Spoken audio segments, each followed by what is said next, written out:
The deal is this. Tell you, when I was a kid, that read Dropper Anton Wilson, all this real. Tell you, when I was a kid, that read Dropper Anton Wilson, all this real.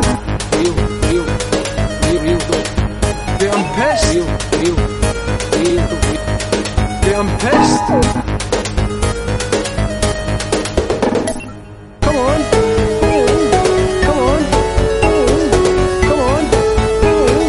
What?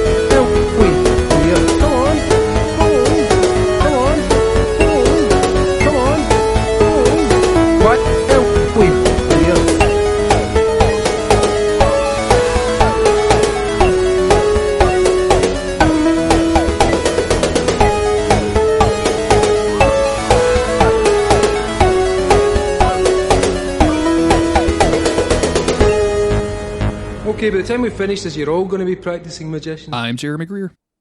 And I'm Gary Butterfield. And this is Days of Future Cast, a podcast where Gary and I are in the middle of Grant Morrison's new X-Men run. We are on issue number 140. We're in the Murder at the Mansion arc. To kind of catch everybody up, Emma Frost has been murdered. She turned into a diamond form, and then But where was it, Jeremy? At the mansion. Oh, okay.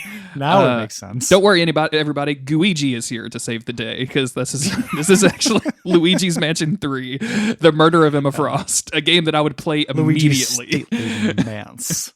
Can we get Emma Frost Murder DLC for Luigi's Mansion, please? Mamma mia!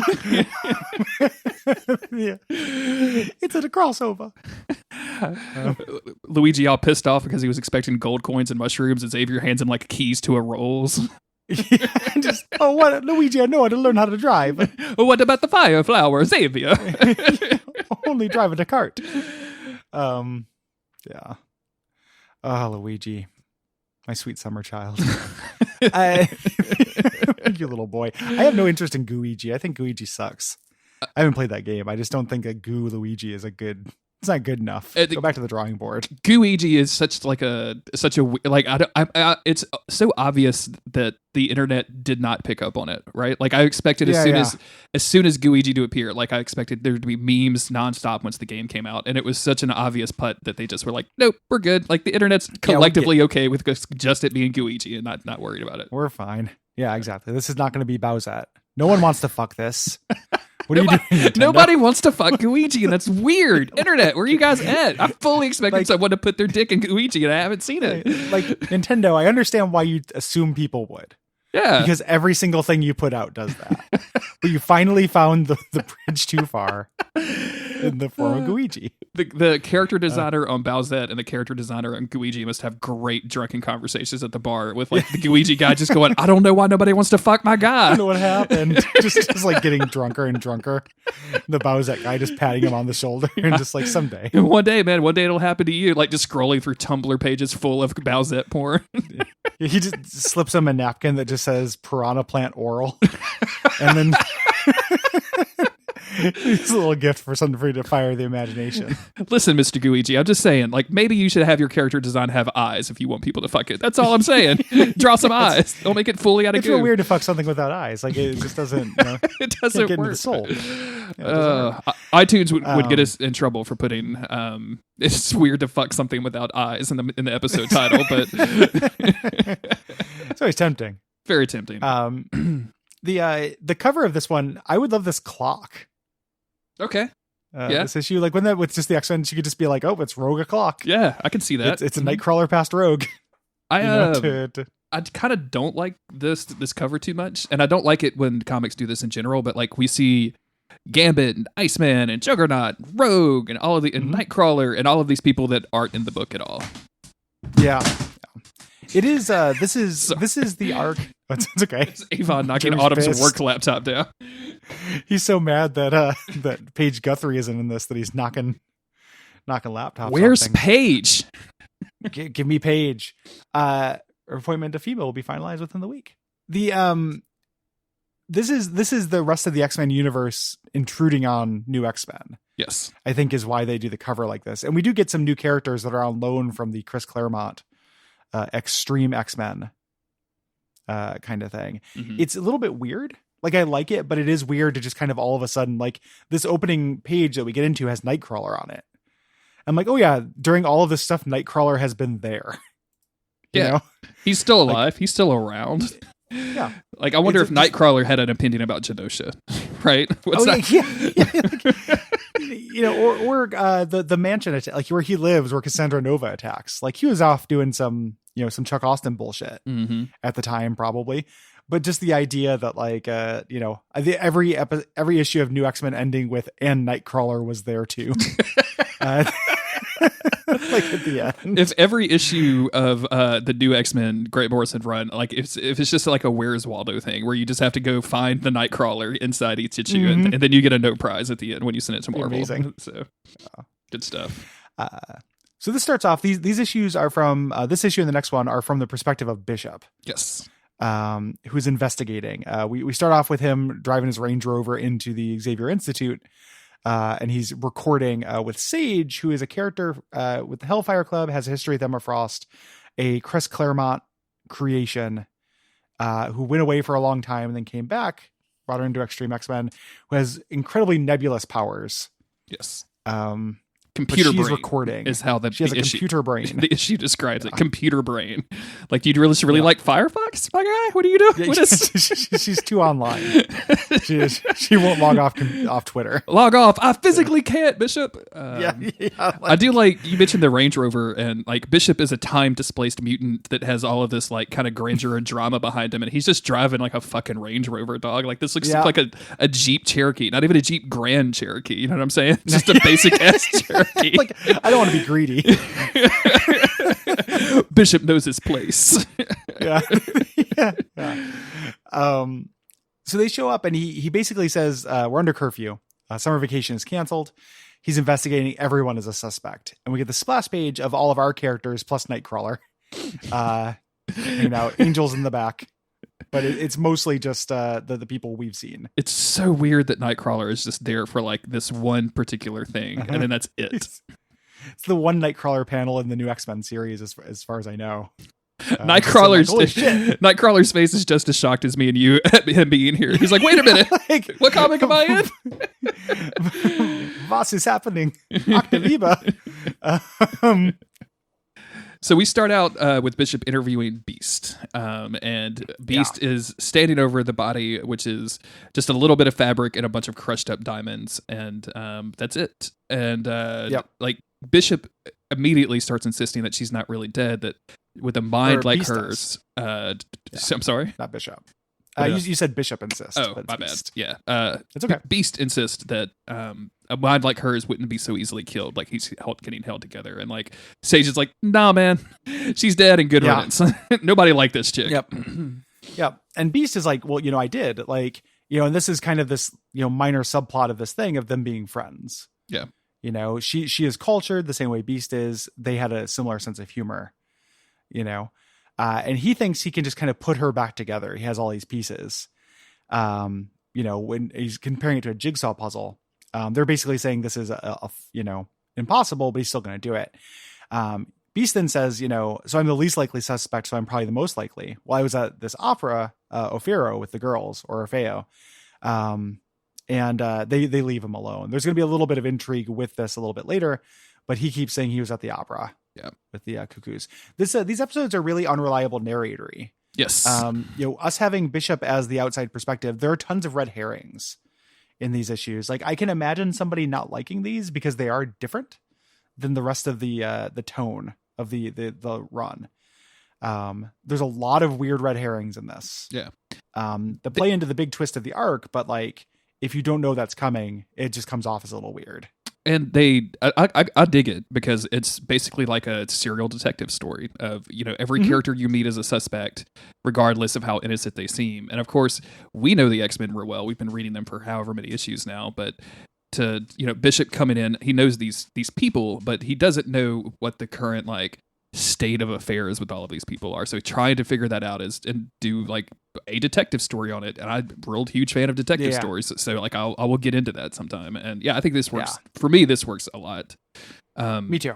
Bishop goes to talk to Xavier, and basically says like, hey, like nobody liked this person, and also the way that Emma treated me and Sage last time was super shitty, so it's difficult to come back here. And who's to say that you are the way you treated us too? Yeah, like they, when Extreme X-Men started, it was a little bit of a schism. I think if I remember, I read like the first 20 issues of that horrible comic, and if I remember, it started with like a disagreement between Storm and Xavier. Gotcha. And Bishop and Sage went off with Storm's group, so there was like a little bit of a fight. I think that's what he's referring to. And Bishop asked the kind of obvious question of like, hey, you've been possessed before, like in a world of mind raiders, shape changers, and disembodied consciousness. Crime takes on a whole new meaning. Like, who's to say that you're not possessed right now? And what do we do about that? And I like Xavier's response, because he's like, I've had to give some serious thought to this. My teaching methods seem to have failed in so many ways. And that just having that reaction coming off, because we just came directly off the riot. Scott has disappeared in this issue. We don't know where he is. And now one of his teachers is dead, presumably at the hands of somebody on site. Like, that's terrifying. And Xavier should cause Xavier to reconsider like everything he's doing. Well, he had said like in the last episode or the episode before that, he was stepping down. Yeah. So this is Crisis of Faith Xavier, 100%. He says, he tries to make a joke. He's like, this is the real me. Zorn gave me back my legs. Jean helped my mind, but neither was able to restore my power to dance. And he kind of does a little cha-cha-cha move. And Bishop's like, I see through this. Monsters don't have a sense of humor, but they can fake it. You're trying to deflect suspicion from me. Bishop is all business. Yeah. And Bishop moves on to interview Zorn and his pupils, the special class. And you get this, like, again, this is going to play into the twist and stuff, but this little cabal that Zorn has, putting Zorn in charge of these students is not going to turn out to be a good idea. No. Surprise. This guy that she rescued from a jailhouse that just says that he is innocent is not necessarily the best person to make a teacher. But now it's all professional, because he's like, hey, Bishop, these are kids. All of them have been exploited or abused in some way. Like, please, realize you have to do your thing, but you have to be careful with them. And we get this scene of Beak and Basilisk playing Clue, and Basilisk insisting that it was Professor Sex in the toilet with the lawnmower. Just more great Basilisk humor. I love it. Yeah. There's no such room as the toilet in Clue. I don't know if I've told you this before. The only podcast swag I've ever gotten was a company sent me and Chris a bunch of board games that were based on Supernatural. So yeah. I have a board game version I have a Supernatural version of Clue, like in my shelf somewhere. Hell yeah. In this house. How horny is it on a scale like 1 to 10? I haven't opened it yet, because I keep meaning to. I keep trying to bust it out, but like it's also just Clue. And like nobody bites. Yeah, you're just like, hey guys, I got a cool game we can play. Everybody rolls their eyes at your bullshit. Like everybody's groaning. Like, ugh. I came home the other day, and the girl that sits with Autumn's dad while we're not here was watching Supernatural on my TV, and it was just some rerun on TNT, and I stopped and kind of did a weird take and was like, Mark, please don't say anything. Don't say anything about the Supernatural. I don't want this child to know that I have a super horny podcast about Supernatural. Yeah. Anyway. Yeah. So yeah, they're kind of arguing over this Clue game, and Sage demands to talk to Angel, specifically alone. Mm-hmm. So they talk to Angel, and they're basically saying like, what was your relationship with Miss Frost? At some point, Basilisk is like, I did it, yuck, just joking. As we're going to find out later, everyone is a suspect. Sage confronts Zorn at this point, like, where were you when the White Queen died? And he goes, meditating, I believe. Incredibly shaky alibi. Oh, yeah. So they're talking to Angel, and basically they're just like, I didn't have a relationship with her. She helped me buy a dress. She said I'm her new project. It was for this award thing. And she's like, yeah, do you remember where you were when she's been shot? Like, we know that you have this award that you got, all these things. What happened? And she's like, I was hanging out with Beaky. And he's, Beaky? You call him Beaky. And then we cut away again, very like a TV show. Mm-hmm. Like we cut away to the, he'd obviously have follow-up questions at that point, but we don't get to see them. This feels like we cut over almost like an Edgar Wright movie at this point, right? Like where you're just cutting between scenes a little bit and not getting the full idea of the conversation. And she also we're in a different. Go ahead. Or go ahead. She also mentions that she didn't even know Emma got shot because she was hanging out with Beaky. So she didn't even know that there was a murder at the mansion, and she's in the second issue of the arc. Fucking bonkers. Yeah, she didn't look down at the title. Yeah, page. Come on, break the fourth wall already, guys. Let's do it. Was this a Grant Morrison comic or a fucking Jeff Johns comic? Give me the fourth wall breaking. So we cut over, and we can tell this is a montage thing because next they're interviewing the Cuckoos, the 4 remaining Cuckoos, and they're not in the special class. Yeah. So we've cut through time and place and stuff. Like it's very, very CSI like TV show in how it does things. And these are good suspects, right? You know, they got into a fight. They talk about, the students are insisting that they should be able to go home for vacation. Bishop's like, I understand that, but you guys had some kind of falling out, like with Emma Frost. Is that correct?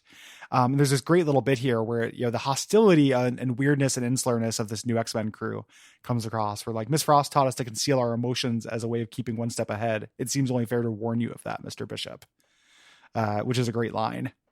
And then they immediately try to read his mind. They're like, we did get into a fight. There used to be 5 of us. They explain that Sophie died. And here's a little retcon that I don't think is true. As Bishop says, he absorbs psychic energy the same way he absorbs, energy bolts. Which I don't know if that's true historically. That's fine. Like, whatever. Like, I'm okay with it. Right. It's just weird that later on in this, when she gets psychically taken out, that I'm like, so I guess not as easily as you absorb other more energy? Powerful. Yeah, I think that's like Grant Morrison really, really reaches around for ways to make people immune to mind reading. And he does it when the plot is convenient because he understands you can't have dramatic irony if people can read each other's minds, which is honestly a problem they should have thought of before they started putting telepaths in comics. It's not really Grant Morrison's fault. Yeah, but it is another example of the classic Grant Morrison reach around. So, just another, exactly. Another one of yeah, I'll take it. Got a common courtesy. So the psychic, them reading him, doesn't work, and they basically say, hey, we were with Dr. McCoy. He took us to the opera to cheer us up. Our moms were traumatized after losing Sophie, and then that's the end of this conversation. Yeah, we would never hurt our favorite teacher. And then we get this scene with Jean, with Bishop and Jean in the garden, and Bishop explaining like, hey, you had a huge fight, and presumably like after this affair with Scott, and you didn't pull any punches. Like, what happened? Tell me. And instead of telling him, she reaches over with her super Phoenix powers and is like, you should just take a look for yourself. And he's kind of just shocked and blown away by this and just says, my God, as she walks away, like combing the fire out of her hair, which is always pretty cool. It's a cool scene. She says, basically, I do have a really bad temper, but you should know I can only tell the truth. And Bishop's like, no, I know it wasn't her.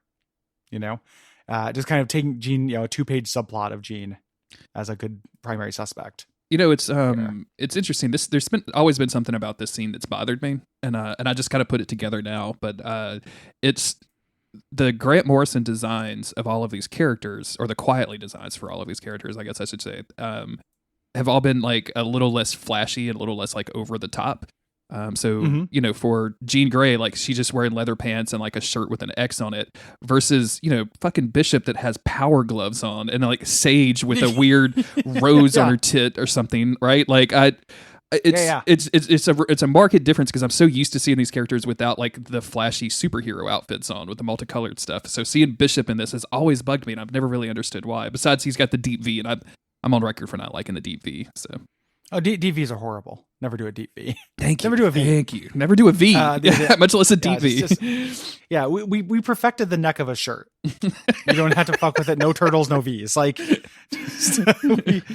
we have this solved. But I think the reason why they're dressed up like superheroes is because they're from a superhero comic. Exactly. Yeah. They came over from another series, so they're dressed up like idiots because that's Extreme X-Men. Exactly. Yeah. That's the funny part about it. Like the whole thing is like, they didn't just change clothes. Like they didn't change into their cop police outfit. Like they were like, no, we're just going to wear our normal power gloves. Like, how do you walk around not feeling like a fucking idiot with these giant red gloves that go to your fucking middle of your forearm? Like, what the hell? I didn't really notice Bishop's glove until this part, but they are pretty silly. his two pairs of finite gauntlets that he's got going on. Finite gauntlets. They do one thing and it slightly warm your hands. Yeah. Listen, I don't need an infinity gauntlet. I need a finite gauntlet. I don't need a Grand Cherokee. I just need a Cherokee. I'm a simple man. Simple man. Look, I don't need cold water. I just need water. Okay. Yeah, just give me some tap water. These have the warming gem in them. It's also summer. Like both these people had to smell like absolute shit. Oh yeah. Like yeah. It's canonically summer before summer break. Like these people smell like sweat, and like if we're lucky, Axe body spray. So. Axe body spray that makes the sound of a harmonica wherever you go. Finally, we figured it out. Just spraying the spray through a harmonica. Some fucking John Cage shit. Give me 3 minutes and 52 seconds of that, Mr. Cage. The most important part is Bishop saying, like, I can't explain what she just showed me, but I know for a fact she didn't do it. Which sounds like you're fucking with a telepath. Like, if I was Sage, I'd be like, well, then she definitely did it. Like, what the hell? Yes. She gave you an unknowable and unexplainable alibi because she's a telepath that's guilty. What are you talking Pretty about, weird Bishop? that Sage just buys it. Yeah. You know? So we cut over to kind of a montage of his evidence log that he's been saying. He's saying, we get time passing. He spent another day interviewing. There are certain key questions, but no hard suspects. Whereas the murder weapon, who supplied kick, why Emma Frost? Yeah. And the who supplied kick is superimposed over the special class. Then he says, Sage, can you do that thing where you send an email with your mind and arrange for me to talk to the Omega Skulls gang in prison to find the kick dealer? First of all, I did not know they were known as Omega Skulls. Did we miss that? Is that a... I don't know if that's just what they think they're called in Extreme X-Men or what. And also, do that thing where you send an email with your mind is really fucking online and weird for a comic from the 2001. Yeah, dude, send an email from your mind is super, super strange. Like in the era of, can you imagine? Yeah. Does she just have Google Glasses? Confirmation? Is that? Yeah. Yeah, it's just fucking wild. I like this too because like as he's talking, we see the students kind of being frustrated because they're being kept here for summer vacation, right? They can't leave. And specifically, it's obvious in the middle panel that Zorn and Angel are having some sort of argument with her pointing off to the side, which I think is just a little bit of drop of foreshadowing for you for the thing that's going to happen a little bit later. Yep, love it. So Bishop is off to prison to interview one of the Omega Skulls. Yeah. I like the idea of everything that gets introduced to the Extreme X-Men. They're like, no, that's not extreme enough. You're the Omega Mutants. Now you're the Omega Skulls. Add a little skull to that there. And if for fans of the Omega Gang member Redneck, and you thought you'd seen the last of Redneck, oh boy, he's in jail and we get to talk to him. So he's walking the halls. Everyone's calling him a mutant scumbag cop. Again, very police procedural here. And he gets there and he talks to Redneck through a window here. And Redneck's having a rough time. He's like, hey, am I getting out of here? Like he thinks he's basically being rescued. He's like, the people in here really hate mutants. I have to get out of here before I get hurt. Bishop is doing the hard ass cop thing. Like, hey, you ran with this gang. You guys were on this drug. I need the name of your dealer. Who's dipping this poison into the school? If you help me with that, maybe I can help you. He's basically playing good cop here. And there's this was the time when everyone remembered Bishop was a cop. Because this is around when District X came out. We talked about that. For a long time, Bishop was just a guy in like weird blue pants with huge thighs. Yep. We didn't have cop Bishop for quite a while. And remembering the Bishop as a cop, is a good direction for the character, I think. I do too. Yeah. I like Bishop as a cop works for me really, really well, especially because his power kind of lends itself to being not necessarily immune, but at least protected against a lot of the stuff that random mutants can do to somebody. If you throw beams, he's a hard counter to that. So, you a beam thrower? I'm a beam thrower. Yeah. I'm a beam catcher. So I'm glad we met on this Craigslist personals. Oh man. I also, while we're here, like Redneck here begging for his life. If you remember at the end of the Riot at Xavier's arc, Wolverine told I think it was Redneck, Tattoo, and the other guy whose name I've already forgotten. His name is Radian, Jeremy. Whatever. He's a person and he exists. He had a broken leg, maybe? I don't know. And a power, I think. I don't remember. Something with a light, maybe. He blinded people. Yeah, there you go. Sure. All right. Jeremy? Yeah. His name is Radiant. Why didn't they call him a Remember his floodlight? name? It's for $29.99 at Lowe's. That would have been more interested. speak to my interest. But Wolverine told these people they were going to go serve time in human jail and then go to a third world country. Does this seem a little extreme punishment for a high school student? It does seem like something that the extreme X-Men might do, not the regular X-Men. Yeah, I'm just a shitty boyfriend. I don't necessarily deserve to get burned in a pyre. You know what I'm saying? Yeah, like, it is some classic, especially since they were also saying Quentin Quire has a mind that can make people do things. Exactly. And they said that like he made us, and then they're like, "Well, I'm making you fuck off." So it is pretty nasty that they don't get out of here. So. He eventually explains, Redneck eventually explains that they were getting all of their kick from Quentin Quire. So he would go into the woods, he'd come back with baggies full of inhalers, and they would pay him like $5.